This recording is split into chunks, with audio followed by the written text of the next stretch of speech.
Hi hello everyone. இன்றைக்கி நம்ம பார்க்க போகிறது இஞ்சி பூண்டு பேஸ்ட் எப்படி வந்து நம்ம சிம்பிளாக வீட்டிலேயே அரைச்சி கூட கொஞ்சம் நாளைக்கு நம்ம ஸ்டோர் பண்ணிக்கலாம் அப்படிங்கிறது தான். யூஸ்வலாக நம்ம கிச்சனில் வந்து நிறைய திங்ஸ் ரெடியாக வச்சுருப்போம். அதில் ஒரு முக்கியமான விஷயம் பார்த்திங்கன்னா வந்து இஞ்சி பூண்டு பேஸ்ட் தான். இது வந்து நம்ம அரைச்சி நம்ம ஃப்ரிட்ஜில் வந்து கொஞ்சம் நாளைக்கு ஸ்டோர் பண்ணி வச்சுருந்தோன்னா நமக்கு வந்து கிச்சன் வேலை நிஜமாலே ஈஸியாக இருக்கும். இந்த 2 இன்க்ரீடியன்ஸை நீங்கள் அது கூட ஆட் பண்ணி பாருங்கள். இப்போ வந்து நான் இஞ்சி நல்லா தோல் சீவி எடுத்து வச்சுருக்கேன். நல்லா தோலெல்லாம் வந்து நல்லா சீவிட்டு அதுக்கப்புறமா வாஷ் பண்ணி இப்போ எடுத்து வச்சுருக்கேன். அதை வந்து சின்ன சின்ன பீசஸாக வந்து நம்ம மிக்சியில் வந்து ஆட் பண்ணிக்க போகிறோம். இங்கே பார்த்தீங்கன்னா நான் வந்து பூண்டு வந்து நான் உரித்து எடுத்து வைக்கல, நான் வந்து தட்டி தான் எடுத்து வச்சுருக்கேன். ஜஸ்ட் மேலே இருக்க அந்த தோலெல்லாம் மட்டும் லைட்டாக ரிமூவ் பண்ணிவிட்டு அந்த மெயினான தோல் வந்து அதை அப்படியே தான் எடுத்து வச்சுருக்கேன். ஸோ இந்த மாதிரி அரைச்சிக்கிட்டிங்கன்னா கூட நல்லா ஸ்மூத்தாகவே இருக்கும் நம்மளோட இஞ்சி பூண்டு பேஸ்ட். நமக்கு வேலையும் ரொம்ப ஈஸியாக முடியும்.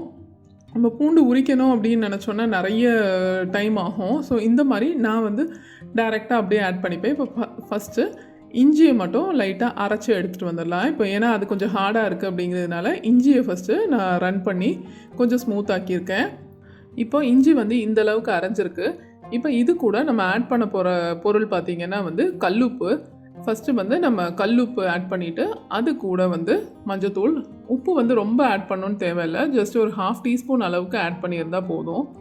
ஒரு மிக்ஸி அளவுக்கு 1/2 டீஸ்பூன் கல்லுப்பு, ஒரு 1/2 டீஸ்பூன் மஞ்சத்தூள், இது ரெண்டும் ஆட் பண்ணிவிட்டு அது கூட வந்து நம்ம வந்து பூண்டு ஆட் பண்ணிக்கலாம். இது நீங்கள் பாட்டமில் ஆட் பண்ணிட்டீங்கன்னா ஈவனாக மிக்ஸ் ஆகிடும் உங்களுக்கு அந்த உப்பும் மஞ்சத்தூளும் எல்லா அந்த இஞ்சி பூண்டு பேஸ்ட்டோட. ஸோ அதனால் அதை ஃபஸ்ட்டு ஆட் பண்ணிவிட்டு நம்ம பூண்டு எடுத்து வச்சுருக்கோம் இல்லையா, அதையும் ஆட் பண்ணிவிட்டு ஒரு கொரப்பாக அரைச்சி எடுத்துகிட்டு வந்துடலாம். ஃபஸ்ட்டே வந்து அது ரொம்ப ஃபைன் பேஸ்ட் ஆகாது. நம்ம வந்து அதை மிக்ஸ் பண்ணி விட்டு அரைக்கணும். இதில் முக்கியமான விஷயம் என்னென்னா நம்ம தண்ணி ஆட் பண்ணக்கூடாது. இதில் அப்படியே உங்களுக்கு வந்து லிக்விட் ஏதாவது ஆட் பண்ணோம் அப்படின்னு நினச்சிங்கன்னா கொஞ்சம் எண்ணெய் ஆட் பண்ணிக்கலாம். இன்றைக்கி எனக்கு நல்லாவே அரைஞ்சிருச்சு, அதனால நான் வந்து இன்றைக்கி எண்ணெய் கூட ஆட் பண்ணலை. இப்போ கொஞ்சம் கோஸ் பேஸ்ட்டாக இருக்குது. நான் இன்னொரு வாட்டி இதை மிக்ஸியை ரன் பண்ணி எடுத்துகிட்டு வர போகிறேன். நான் தண்ணி எதுவுமே ஆட் பண்ணல, நான் அதை ஜஸ்ட் அப்படியே மிக்ஸ் பண்ணி விட்டு நான் இப்போ வந்து அரைச்சிருக்கேன். இப்போ பார்த்தீங்கன்னா உங்களுக்கு தெரியும் எவ்வளோ நல்ல ஃபைன் பேஸ்ட்டாகவே அரைஞ்சிருக்கு பார்த்தீங்கல்ல. இந்த அளவுக்கு நம்ம வந்து இஞ்சி பூண்டு பேஸ்ட்டை அரைச்சி நம்ம இதை விட நிறையா செஞ்சுக்கிட்டோம், இல்லைனா வந்து ஒரு 2 மிக்ஸி இல்லை 3 மிக்ஸி அரைச்சிக்கிட்டோன்னா வந்து 1 மாதம் 1.5 மாதம் வரைக்கும் நம்ம ஃப்ரிட்ஜில் வந்து தாராளமாக ஸ்டோர் பண்ணிக்கலாம். இது எதுவுமே கெட்டு போகாது. இந்த மாதிரி ஒரு கிளாஸ் கண்டெய்னரில் நீங்கள் ஸ்டோர் பண்ணிக்கிட்டிங்கன்னா இன்னுமே நிறைய நாள் வரும் நமக்கு இஞ்சி பூண்டு பேஸ்ட்டு.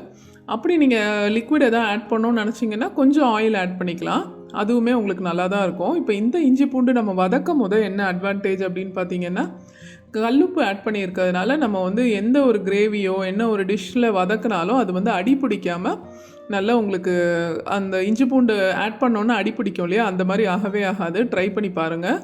இந்த மாதிரி நம்ம நிறைய அரைச்சி இந்த மாதிரி கண்ணாடி பாட்டிலில் ஸ்டோர் பண்ணி வச்சுக்கிட்டோன்னா ரொம்ப நாள் இஞ்சி பூண்டு கெட்டு போகாமல் ரொம்ப நல்லாவே இருக்கும். இந்த மாதிரி நீங்கள் ட்ரை பண்ணி பார்த்துட்டு எப்படி இருக்குன்னு சொல்லுங்கள். உங்கள் ஃப்ரெண்ட்ஸ் அண்ட் ஃபேமிலியோட இந்த வீடியோ ஷேர் பண்ணுங்கள். Please like, share and subscribe to my video. Thank you.